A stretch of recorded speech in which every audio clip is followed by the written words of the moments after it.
Porque a eleição para governador de Mato Grosso em 2026 está indefinida. Porque, pela primeira vez em muitos ciclos eleitorais, não existe um candidato preferido.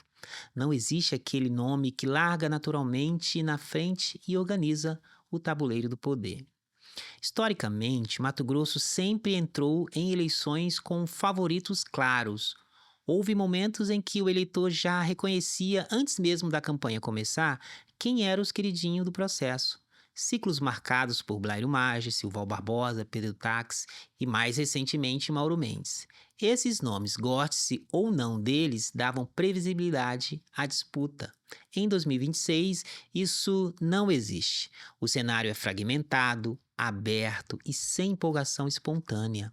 E quando não há favorito, a eleição muda de lógica. O segundo turno deixa de ser uma exceção e passa a ser uma possibilidade concreta. A disputa sai do campo da popularidade automática e entra no campo da narrativa, do posicionamento e da percepção pública. Eu sou Bob Almeida e trabalho com comunicação política, e essa análise não é para escolher lado e nem fazer torcida, é para entender o cenário como ele é de verdade. Porque é justamente neste tipo de eleição aberta que o candidato pode sair muito mais forte do que entrou, se souber se posicionar corretamente.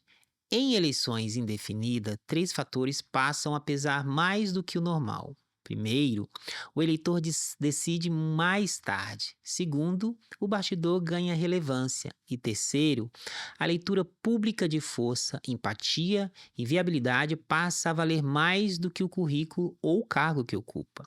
E tem mais, cenários abertos cria espaço para surpresa. Pode surgir um nome que parece estar fora do jogo ou até mesmo fora da política.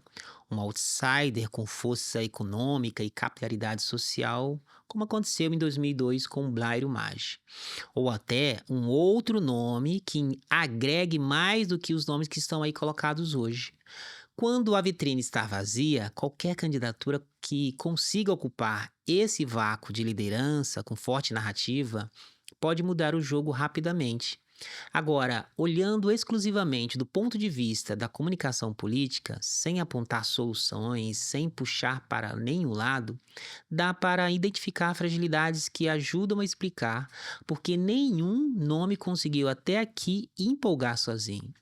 E vou começar pela candidatura mais frágil do meu ponto de vista. A doutora Natasha enfrenta um problema clássico de posicionamento. Ainda não está claro para o seu eleitor se sua candidatura é de centro, centro-esquerda ou centro-direita. Essa indefinição ideológica gera um ruído e faz a mensagem perder nitidez.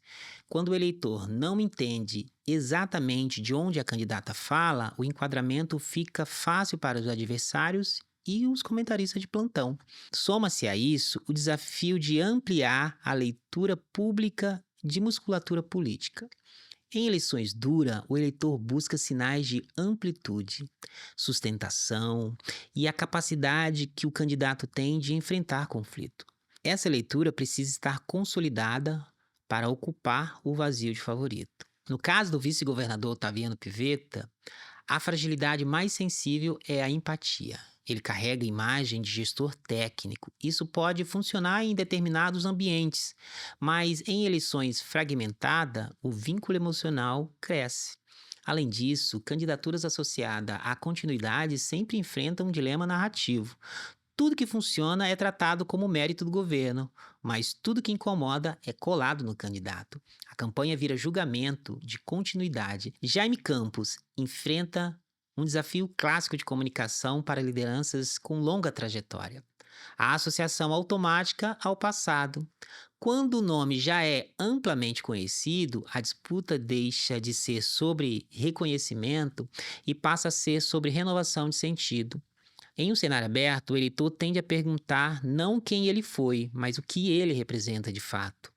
Existe ainda um ruído político relevante. Jaime afirma ser candidato pelo União Brasil, partido do governador Mauro Mendes, que já declarou apoio a Otaviano Pivetta. Essa sobreposição cria ambiguidade narrativa. Quem é o verdadeiro herdeiro do campo governista?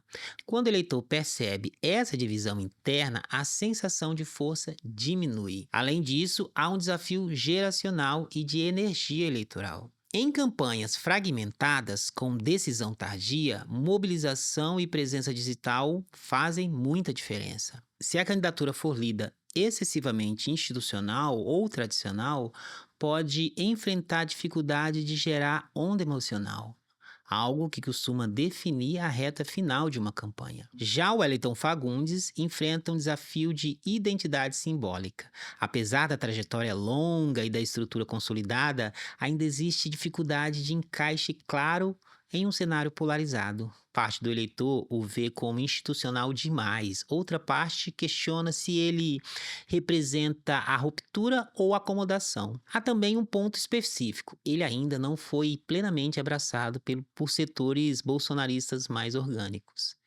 Em uma disputa aberta como essa, isso pode criar ruído de pertencimento e dificultar a mobilização da base que normalmente define a reta final dessa campanha. O resumo é simples: 2026, em Mato Grosso, não será uma eleição decidida apenas por nomes, muito menos apenas por obras. Será decidida por leitura pública, por narrativa e por posicionamento. Quem conseguir ocupar o lugar de liderança viável, empática e inevitável na cabeça do eleitor, larga na frente. Quem não conseguir pode até ter estrutura, mas vai sofrer para transformar essa estrutura em voto. Eu sou Bob Almeida e aqui a política é analisada como ela é de verdade. Disputa de narrativa, de posicionamento e percepção.